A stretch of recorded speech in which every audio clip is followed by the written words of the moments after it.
it doesn't have to all be about charts and figures. It can be very tangible.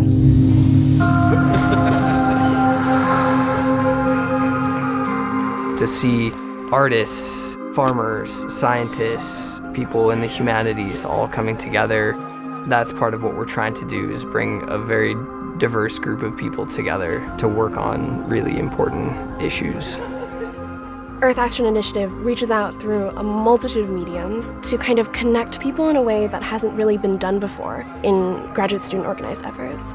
We have a 2-day conference where people come in and workshop leaders tell them about a community issue that they can directly act upon. So we had folks planting trees the next day after our conference. We had folks writing letters to their legislators about genetic engineering. We had farmers from different communities come and showcase the food that was grown using very intentional climate-related practices.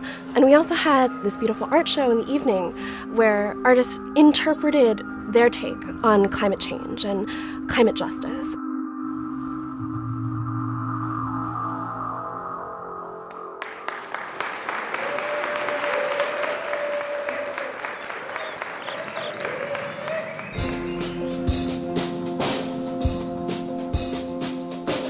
Looking at one of our prints or actual artwork, we want people to be curious. We want them to have that sense of identification. Oh wow, do you think maybe that toothbrush there once was mine? And have that personal connection.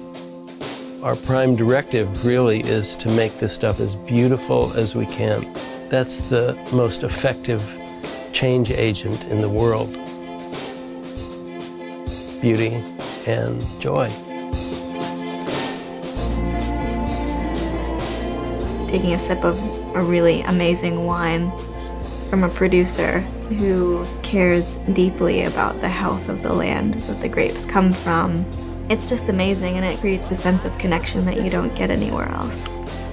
Each environmental organization has a cause that they're particularly passionate about, and many of those connect to some passion of a graduate student at UC Berkeley that are often doing some of the cutting-edge research in these fields. So connecting those organizations with up-and-coming scientists and policy researchers, we can build a community of both scholars and activists. And once you've built that community, taking part in the activism becomes second nature.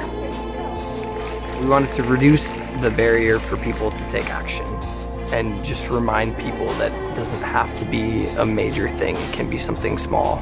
Maybe even think about this as sort of a cultural shift.